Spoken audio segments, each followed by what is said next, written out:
பிசிகாலிருந்து அவரை போய் சேர்த்துருக்காங்க. புரிஞ்சதெல்லாம் அடுத்தடுத்து வேறு கட்சியிலேருந்து வருவாங்களா? இன்னும் நிறைய மாற்றங்கள் வரும், நிறைய நல்லது நடக்கும். ஆதவர்ஜுன இணைச்சது அவங்க உள்ளுக்குள்ளேயே கொஞ்சம் ஒப்புசங்களோட சமூக வலைதளங்கள் அதிகமாக விமர்சனங்கள் ஆகிட்டு. ஆமாம் சார், அது எல்லாருக்கும் ஒன்று இருக்குல்ல சார்.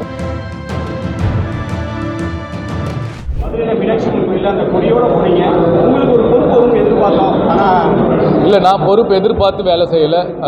எனக்கு என் அண்ணன் அரசியல் வந்து மக்களுக்கு நல்லது செய்யணும்னு நினைக்கிறாரு. என்னோட எண்ணமும் அதுதான். அதனால் கடைசி வரைக்கும் நான் அண்ணன் கூட சேர்ந்து வேலை செய்யணும். பொறுப்பு எப்போ வேணாலும் வரும். உண்மையாக இருக்கும்போது, நேர்மையாக உழைக்கும் போது எப்போ வேணாலும் வரும்.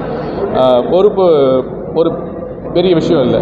பிசிகாலிருந்து அவரை போய் சேர்த்துருக்காங்க. புரிஞ்சதெல்லாம் அடுத்தடுத்து வேறு கட்சியிலேருந்து வருவாங்களா? இன்னும் நிறைய மாற்றங்கள் வரும், நிறைய நல்லது நடக்கும். நல்ல விஷயங்களை நோக்கி நல்ல மாற்றம் நடக்கும். ஆதவர்ஜுன இணைச்சது அவங்க உள்ளுக்குள்ளேயே கொஞ்சம் ஒப்புசங்களோட சமூக வலைதளங்கள் அதிகமாக விமர்சனங்கள் ஆகிட்டு ரசிகர்கள் மத்தியில் இருக்குப்பா. ஆமாம் சார், அது எல்லாருக்கும் ஒன்று இருக்குல்ல சார். ஒரு இப்போ நம்ம அரசியல் கட்சியில் எல்லா எண்ணம் உள்ளவங்களும் இருப்பாங்க, புரிதல் உள்ளவங்களும் இருப்பாங்க. ஸோ ஒரு சில பேர் இப்போ நீங்களே கேட்குறீங்க, எனக்கு பொறுப்புன்னு எதிர்பார்த்தீங்கன்னு சொல்கிறீங்க.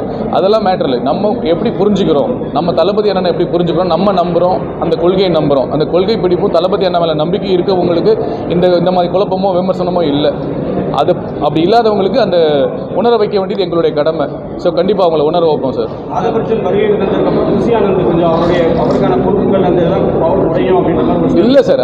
அவர் இந்த தேர்தலுக்கான அந்த தேர்தல் பணிக்கான ஒரு பொதுச் செயலாளர், அந்த விஷயங்களை வியூகத்துக்கான ஒரு பொதுச் செயலாளராக தான் இருக்கிற ஒழிய கட்சிக்கான பொதுச் செயலாளர் அண்ணன் குஷியானந்த் அவர் அதுக்கு சம்மந்தமே கிடையாது சார். சார், ஏற்கனவே ஆனந்த் அவங்க என்ன சொல்லியிருந்தாங்கன்னா, கட்சியில் உழைச்சவங்களுக்கு தான் முக்கிய பதவிகள் கொடுக்கப்படும் சொல்லியிருந்தாரு. இன்னைக்கு வெளியிருந்து வந்தவங்கலாம் உடனே துணை பொதுச் செயலாளர், ஐடி செயலாளராக போடுறாங்க.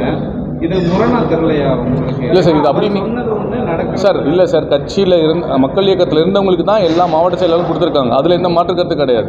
இது தேர்தல் வியூகத்துக்காக அந்த அனுபவம் உள்ளவங்களை அங்கே எடுத்திருக்காங்க.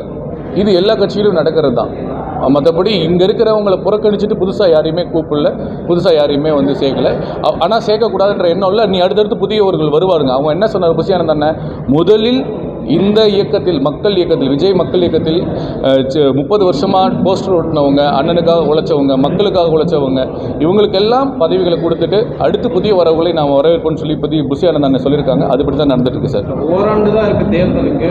எதிர்பார்த்த இடங்கள் அந்த வெற்றி வாய்ப்பாக கிடைக்கும்னு ஒரு உறுதியாக இருக்கும் சார்.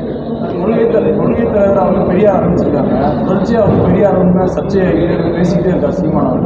ஆனால் அது தொடர்பாக பத்திரிகையாளர் சந்திப்போ, அது தொடர்பான ஒரு அறிக்கையோ இப்போ வரையும் விடல. கொள்கை தலைவராக இருக்கும் பொழுது அதுக்கான குறைஞ்சபட்சமும் ஒரு அறிக்கையை வெளியே விடாமல் இருக்காங்க சார். அதாவது நம்ம தமிழக அரசியலில் காமராஜர் ஐயா, பெரியார், இன்னும் அம்பேத்கர், இன்னும் நிறைய பேர், முத்துராமலிங்க தேவர், நிறைய பேரை புறக்கணிச்சிட்டு இந்த அரசியல் நம்ம பார்க்கவே முடியாது சார். இருந்தாலும் சில விஷயங்கள் சில பேர் பேசுகிறது எல்லாத்துக்கும் நம்ம பதில் சொல்ல வேண்டிய அவசியம் இல்லை சார். அவர் சில விஷயங்கள் சொல்லுவார். அதுக்கு நமக்கு மக்கள் பணி செய்கிறதுக்கான நேரமே கம்மியாக இருக்குது. எங்களுக்கு இன்னும் 1 வருஷம் தான் இருக்குது. அதில் கான்சன்ட்ரேட் பண்ணிகிட்டு இருக்கோம். அதுக்காக நாங்கள் எங்கள் கொள்கை தலைவர் ஒருத்தர் பேசுகிறன்றதுக்காக நாங்கள் கடந்து செல்லவில்லை. நாங்கள் அதை பார்த்துட்டு இருக்கோம். சரியான நேரம் வரும்போது எங்கள் தலைவர் மூலியமாக அதுக்கான ஒரு விளக்கம் கண்டிப்பாக உங்களுக்கு கிடைக்கும்.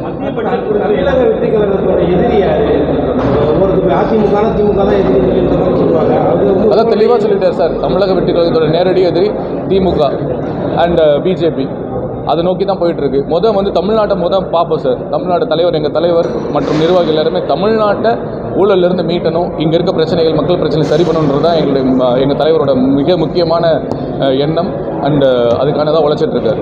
மத்திய பட்ஜெட்டில் தமிழகத்தை பற்றி ஏதாவது ஒரு அறிக்கை கொடுப்பாரு அப்படின்னு மத்திய பட்ஜெட் பற்றி எதுவுமே இல்லை சார், கருத்து கொடுத்துருக்காரு. தமிழகத்தை மறுபடியும் வஞ்சிக்கிற மாதிரியே கொடுத்துருக்காங்க. ஒரு சில நல்ல விஷயத்தை பாராட்டியிருக்காருல்ல சார்.